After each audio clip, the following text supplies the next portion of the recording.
I was standing in my backyard when I saw it. A bright orange violation notice stapled right onto my brand new cedar fence.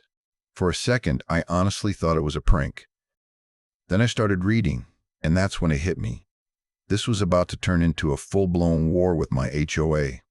They claimed my fence was illegally placed and demanded I tear it down within 14 days or face daily fines. The part that made my stomach drop? That fence had cost me thousands, and I built it only after following every single rule they'd ever sent me. The tone of the letter was what really set me off. No conversation, no warning, just cold, arrogant commands. According to the HOA president, my fence crossed into common association land. If I didn't comply immediately, they'd fine me $100 every single day. At first, I laughed. Not because it was funny, but because it was completely ridiculous. I had professional surveys. I had permits. I had written approvals. I had receipts. And yet, somehow, they were treating me like I'd done something illegal. Standing there with that notice flapping against my fence in the wind, I made a decision. I wasn't tearing down a single board until they proved I was wrong. If you want to hear more true stories like this, make sure you hit that subscribe button to HOA Update, and tell me in the comments, where are you watching from? I live in a quiet little place called Willow Ridge, Indiana. On the surface, it looks like the kind of neighborhood people put on postcards. Perfectly trimmed lawns, matching mailboxes, freshly painted fences, and sidewalks so clean you could eat off them. The kind of place where everyone smiles and waves, but only because they're being watched. The HOA there took pride in reminding everyone who was really in charge. My wife, Emily, and I moved in hoping for calm, stability, and a good place to raise our family. What we actually got was stress wrapped in polite emails and official letterhead. The fence wasn't about rebellion or breaking rules. It was about safety. We had 2 young kids who loved playing outside, and a dog who believed every open space was an invitation to run. Our backyard backed up to a wide drainage area. It wasn't technically a road, but people treated it like one. Joggers cut through. Teenagers wandered back there at night. Strangers passed through more often than I was comfortable with. I didn't want to feel like my family was on display. I wanted privacy. I wanted to know my kids were safe in their own yard. So before I built anything, I did everything right. I didn't cut corners. I didn't guess. I didn't assume. I read the HOA bylaws cover to cover, twice. Fence height, fence materials, setback requirements, all of it. I made notes. I highlighted sections. I even emailed the HOA Architectural Committee with detailed plans and photos of the exact fence I intended to build. A week later, I got written approval. No conditions. No warnings. Just a simple message saying I was cleared to proceed. Still, I went one step further. I hired a licensed surveyor to mark the property line. I watched him work, carefully placing bright pink flags along the boundary. It was impossible to miss. The line was clear, precise, and professionally documented. There was no guesswork involved. I kept copies of everything: the survey, the permits, the HOA approval emails, all neatly organized in a folder, just in case. The construction crew finished the fence on a Friday afternoon. It looked great, solid, clean, exactly where it was supposed to be. That night, Emily and I sat outside, watching the kids play, feeling relieved for the first time in months. It finally felt like our home was complete. By Monday morning, that feeling was gone. That was when I found the violation notice. Bright orange, stapled directly to the fence like a warning label. No phone call, no email. Just a public declaration that I had apparently done something wrong. I immediately emailed the HOA president, Linda Watkins. I attached everything: the survey, the approval email, the permits. I expected a quick apology or at least a conversation. What I got instead was a short, icy response that felt more like a slap than a reply. She claimed the HOA had received new information suggesting my property line was incorrect. According to her, my fence encroached into common association land by approximately 3 feet. 3 feet. I stared at the screen, trying to process that. 3 feet would have put my fence almost in the middle of my own yard. It didn't make sense. It wasn't just unlikely, it was impossible. I replied calmly and asked for proof. If there was new information, I wanted to see it. A map, a survey, anything. Her response came quickly and made my blood run cold. She told me the HOA didn't need to provide proof. They already knew where the boundaries were. According to her, my documents were irrelevant. That was the moment something shifted for me. Up until then, I'd believed this was a misunderstanding, a mistake that could be cleared up with logic and paperwork. But reading her words, I realized this wasn't about facts. It wasn't about rules or property lines. It was about control. And that's when I understood I wasn't dealing with a reasonable disagreement anymore. I was dealing with an HOA that had decided it was right and didn't care what the truth actually was. Over the next week, everything spiraled faster than I ever expected. The HOA sent another letter, this one certified, like they wanted to make sure I felt the threat behind it. The language was harsher, more aggressive, warning me about immediate fines and possible legal action if I didn't comply. It didn't stay private for long either. Neighbors started whispering.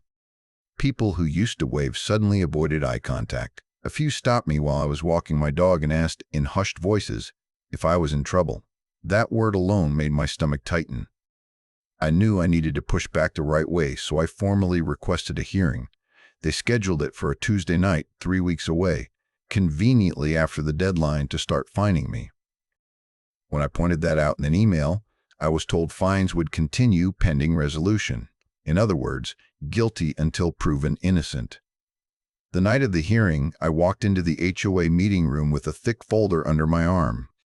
Surveys, permits, emails, everything neatly organized. Linda sat at the head of the table like a judge, barely acknowledging me. From the start, it felt less like a discussion and more like a verdict waiting to be announced. When it was my turn to speak, I laid everything out calmly. I explained how I followed the bylaws, got approval, hired a licensed surveyor, and built exactly where I was allowed. Linda didn't even glance at my paperwork. She waved it off and claimed the HOA had historical maps that overruled my survey. I asked to see them. She said they were internal documents. That was the moment my frustration boiled over into anger. I reminded her, as calmly as I could, that surveys are legal documents. They're recognized by the county. HOA opinions are not. She cut me off mid-sentence and said, "You should have asked us before building." I looked straight at her and said I did. I told her I had written approval. She didn't respond. She just stared past me like I hadn't spoken at all. The rest of the board sat silently, avoiding eye contact, flipping through papers they clearly hadn't read. When the vote came, it was quick and unanimous. 30 days to remove the fence or face escalating penalties. No evidence presented, no questions asked, no discussion allowed. I walked out of that room shaking, not from fear, but from disbelief. On the drive home, Emily finally asked the question I knew was coming. She asked if maybe we should just tear it down and be done with it. I gripped the steering wheel and shook my head. No, not this time. The next morning, just as I was pouring my first cup of coffee, there was a knock at the door. Standing on my porch was my neighbor, Mark Reynolds, holding a thick stack of papers under his arm. I barely knew him beyond polite waves and small talk, so seeing him there that early immediately caught my attention. Before I could even ask what was going on, he said, "I think you're getting railroaded, and I can prove it." We sat at my kitchen table while he spread the papers out in front of us. That's when he told me something I had no idea about. Mark used to be on the HOA board. Not years ago either, fairly recently. He said he quit after repeated clashes with Linda, especially over property boundaries. According to him, she had a habit of treating her opinions like facts and anyone who questioned her like an enemy. Then he told me the part that made my jaw tighten. The HOA had gone through almost this exact situation years earlier. Another homeowner had been accused of encroaching on common land. The HOA had made the same threats, used the same language, and leaned on the same so-called historical maps. That homeowner didn't back down. They hired an attorney, demanded proof, and the HOA folded, quietly. The association paid a settlement, updated nothing, and pretended it never happened. Those historical maps Linda kept mentioning? Mark said they weren't surveys at all. They were old planning sketches from when the neighborhood was first proposed. No measurements, no legal standing. Just rough drawings that had somehow become gospel in Linda's mind. Then Mark hesitated for a moment before lowering his voice and telling me something else. He said I should take a closer look at Linda's own backyard. Her fence, the one behind her house, might not be where she thought it was. During his time on the board, he'd raised concerns about it more than once. Each time, Linda shut the conversation down. That was when everything clicked. This wasn't about my fence. It was about authority, control, and maybe fear. Because if my survey was right, it meant the HOA's claims were wrong. And if those claims were wrong, someone else's fence suddenly became a problem. That night, I didn't sleep much. I kept replaying everything in my head. The letters, the hearing, the way Linda refused to show evidence. By morning, I knew exactly what I needed to do. I hired a second independent surveyor. Not because I doubted the first one, but because I wanted zero room for argument. This time, I asked for something very specific. I didn't just want my property surveyed, I wanted the adjoining common area surveyed too. If the HOA was so confident about where the boundary was, I wanted it documented down to the inch. When the surveyor arrived, he worked slowly and methodically. Measuring, rechecking, comparing records with county data. I watched from a distance, my stomach in knots, even though I was confident. A few neighbors lingered, pretending to walk dogs or check mail, clearly curious about what was going on. When the surveyor finally finished, he called me over and showed me the results. My fence was exactly on the property line, not close, not approximate, exactly where it was supposed to be. Every post, every panel, perfectly aligned with the legal boundary. Then he showed me the rest. The common area behind my house was smaller than the HOA claimed, significantly smaller. Their so-called boundary line extended into private property, not just mine but others as well. And based on the measurements, one fence in particular stood out. Linda's. Her fence didn't just cross into common land. It went well past it. I thanked the surveyor and got copies of everything. Certified, stamped, undeniable. Standing there, holding those papers, I felt something I hadn't felt since this started. Calm. For weeks, the HOA had tried to make me feel small. Like I was in the wrong. Like I should just comply and move on. But now I had facts. Real ones. Real ones. The kind that don't care about titles or tone or threats. That night, Emily asked how it went. I handed her the survey and watched her read it. When she looked up, she smiled for the first time in days. And in that moment, I knew the balance had shifted. The HOA thought they were cornering me. What they didn't realize was that they had just exposed themselves.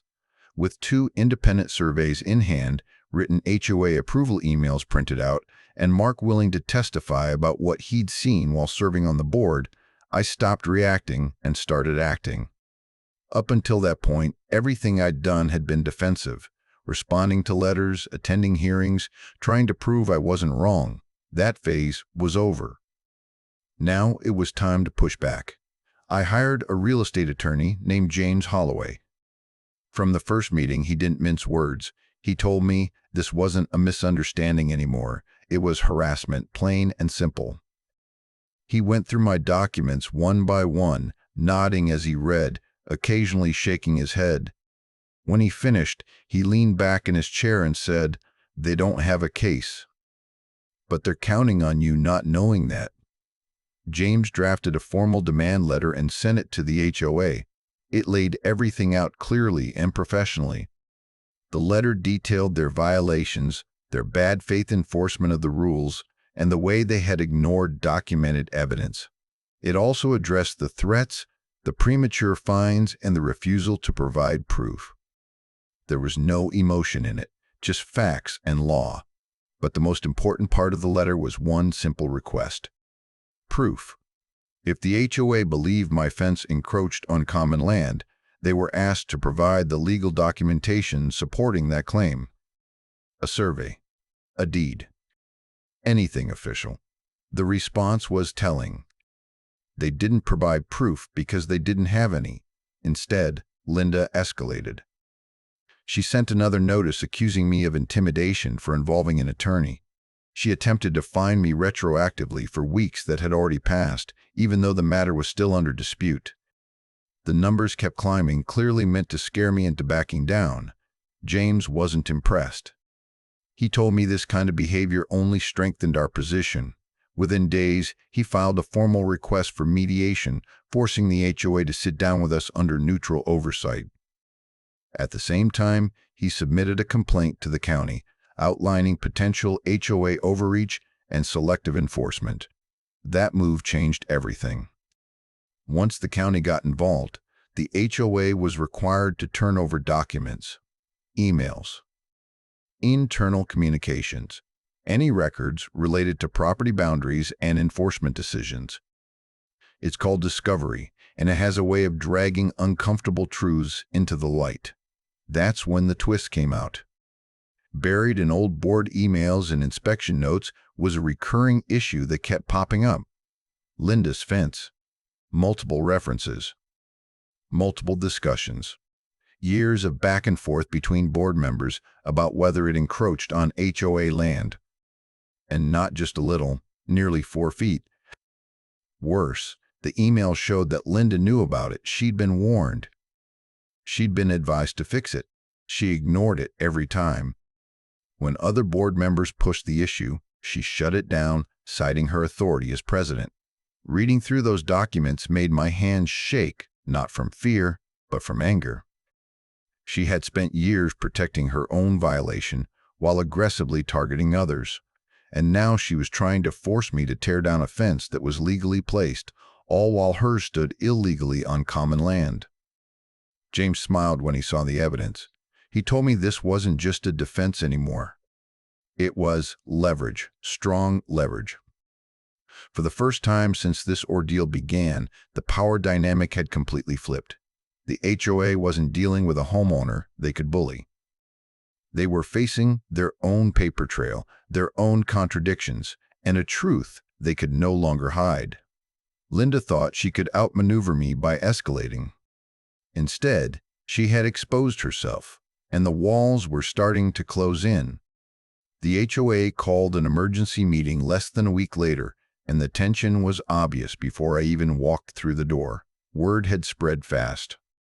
Neighbors talked. Screenshots circulated. People who had never attended a meeting in their lives suddenly showed up early just to get a seat. By the time the meeting started, the room was packed wall to wall. You could feel the energy, confusion, anger, curiosity, all of it buzzing at once. Linda stood at the front of the room, trying to project confidence, but it wasn't working. She kept tapping her pen, shuffling papers that didn't seem to go anywhere, clearing her throat more than usual. She opened the meeting with a prepared statement about maintaining community standards and protecting shared property, clearly trying to control the narrative before anyone else could speak. It didn't last long.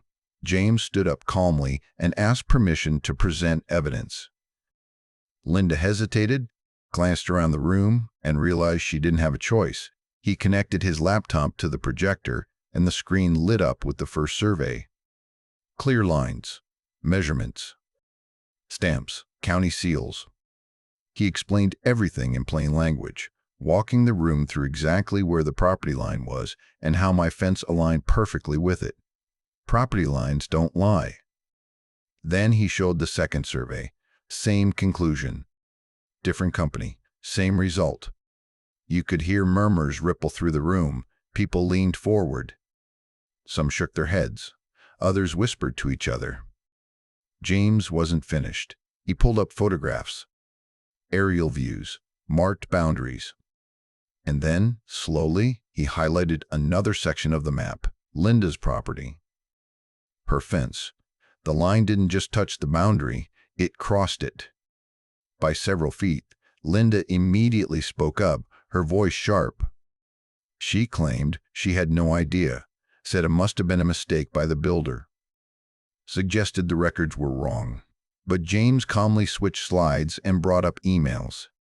Old ones, board discussions, warnings, conversations where her fence had been explicitly mentioned, conversations where she had dismissed concerns and shut down enforcement.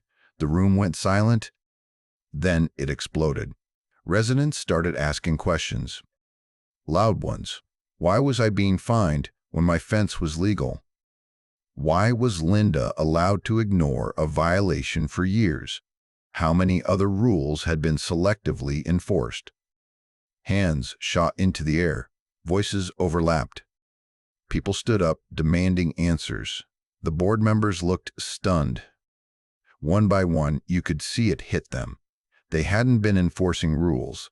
They'd been enforcing Linda's decisions. And now they were being confronted with proof that they'd been misled. Linda tried to regain control, banging her gavel and calling for order, but no one was listening anymore. The authority she relied on had evaporated in real time. The room had turned against her, and there was no walking it back. Finally, she stood up, face flushed, hands shaking, and said she was resigning effective immediately. No apology. No explanation, just a hurried statement and a rush for the door. The room fell quiet as she left. For a moment, no one spoke. Then someone in the back let out a long breath and said, "Well, that explains a lot." I sat there stunned. Weeks of stress, threats, sleepless nights. And in the span of one meeting, everything had unraveled. The HOA wasn't in control anymore. And for the first time since this started, I felt like the truth had finally caught up to the person who tried so hard to bury it. Once Linda walked out of that room, everything changed, and it changed fast. The same HOA that had spent weeks threatening me, dismissing evidence, and acting untouchable suddenly went quiet. Emails stopped coming. Fines stopped appearing on my account. The aggressive tone vanished almost overnight, replaced with carefully worded messages that sounded nothing like the ones I'd been getting before. Within a few days, the remaining board members reached out through James. This time, they weren't issuing demands. They were asking for a path forward. The first thing they did was officially cancel every fine they had tried to levy against me. Not paused, not suspended, completely wiped out, as if they'd never existed. Then came a written apology, signed by the interim board president, acknowledging that the HOA had acted prematurely and without proper documentation. Seeing that in writing felt surreal. For weeks, they'd treated me like a problem homeowner. Now they were admitting fault, but it didn't stop there. The HOA agreed to cover my legal fees in full. Every consultation, every letter, every filing. The same money they'd tried to squeeze out of me through intimidation was now being used to clean up their own mess. They also committed to updating all boundary records using certified surveys, not outdated sketches or assumptions. Going forward, any enforcement related to property lines would require verified documentation. It was everything I'd wanted from the beginning: fairness, transparency, and accountability. But the story didn't end with me. Once the county finished reviewing the complaint James had filed, they launched their own inquiry. They compared records, surveys, and inspection reports. It didn't take long for them to reach the same conclusion we had. Linda's fence wasn't just a small mistake. It was a clear encroachment into HOA land, and it had been that way for years. The county fined her for the violation and for knowingly ignoring correction notices. Then came the final blow. She was ordered to remove the fence entirely and restore the encroached land at her own expense. I didn't witness it firsthand, but neighbors told me about the day the crew showed up at her house. The same type of crew I'd been threatened with. The same kind of work I was told I'd have to pay for. Only this time, it wasn't me standing on the wrong end of enforcement. Watching from my backyard a few days later, I could see the gap where her fence used to be. No barrier, no privacy. Just open space. Exactly what she'd tried to take from me. It wasn't joy I felt. It was something quieter, something steadier. Relief. The HOA sent out a community-wide notice explaining Linda's resignation and outlining new policies meant to prevent abuse of authority. They encouraged homeowners to attend meetings again, to ask questions, to hold the board accountable. Neighbors who had stayed silent before started speaking up. People compared stories. Turns out I wasn't the only one who'd been pushed around. As for me, I finally exhaled. For weeks, every knock on the door made my chest tighten. Every email notification sent my mind racing. That constant pressure lifted all at once. I slept through the night for the first time in what felt like forever. Emily noticed it immediately. So did the kids.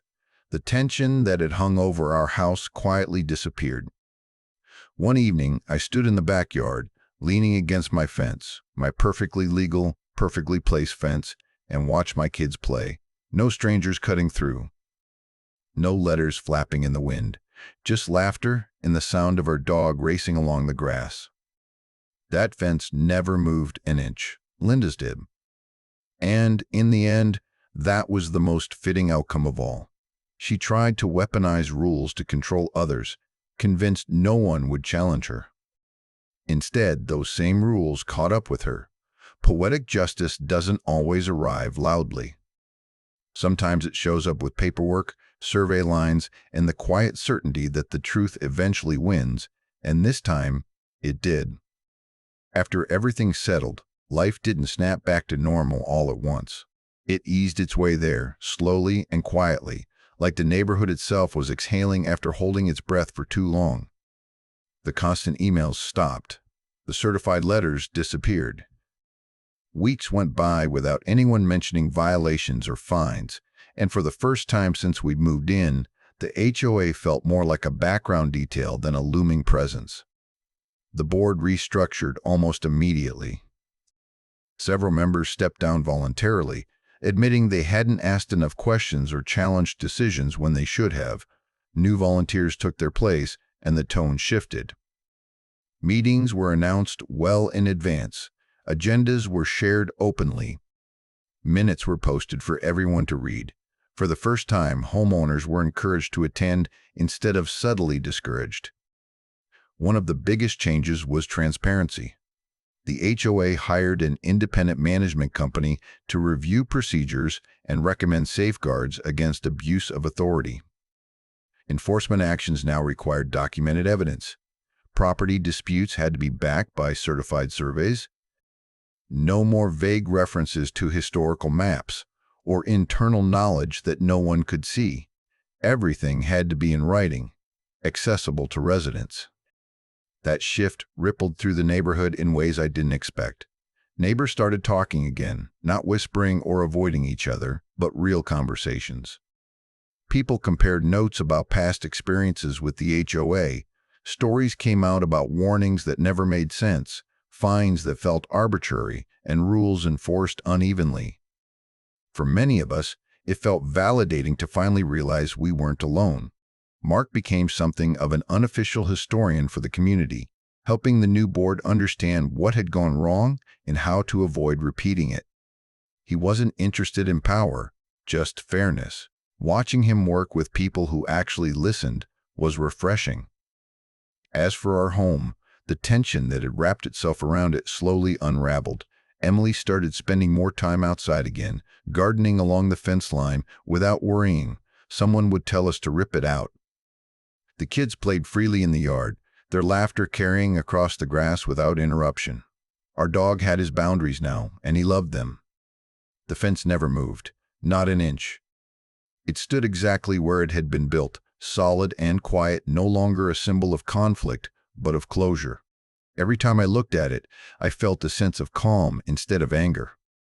The new HOA even issued a formal clarification to the entire neighborhood, explaining property lines and encouraging anyone with concerns to get surveys before making assumptions. It was a subtle acknowledgement of what had happened without reopening old wounds. What struck me most was how something so stressful had ultimately made the community stronger. People paid more attention. They asked questions. They showed up. Power that had once been concentrated in one voice was now spread among many. And perhaps the biggest sign of change was this: no one questioned property lines anymore. Not casually, not arrogantly, not without proof, because we'd all learned the same lesson the hard way. Lines on a map may look simple, but respecting them matters. And when they're ignored, the consequences ripple far beyond a single fence. In the end, our neighborhood didn't just move on. It grew up. Looking back on everything now, I realize this was never really about a fence. The fence was just the excuse. What it was really about was power. What happens when someone believes rules are weapons instead of guidelines, and that those rules apply to everyone except them? For a long time, I thought the safest option was to stay quiet, comply, and move on. That's exactly what people like that count on. What I learned through all of this is that standing your ground matters, especially when you know you're right. HOAs don't win because they're correct. They win because most people are exhausted, intimidated, or afraid of the cost of pushing back. The moment you respond with facts, documentation, and calm persistence, the balance shifts. Authority doesn't mean much when it's challenged by the truth. There were nights I wondered if it was worth the stress, if I should have just torn the fence down and saved myself the headache. But every time I step into my backyard now, I'm glad I didn't. That fence represents more than privacy or safety. It represents not giving in to something that was wrong. Our home finally feels like a home again. Not a place where we wait for letters in the mail or flinch at every email notification, but a space where we can breathe, laugh, and feel secure. If you're dealing with an HOA situation of your own, just know this: you're not powerless. Ask questions. Demand proof. Don't assume they're always right. If you want to hear more true stories like this, make sure you hit that subscribe button to HOA Update. And tell me in the comments, where are you watching from?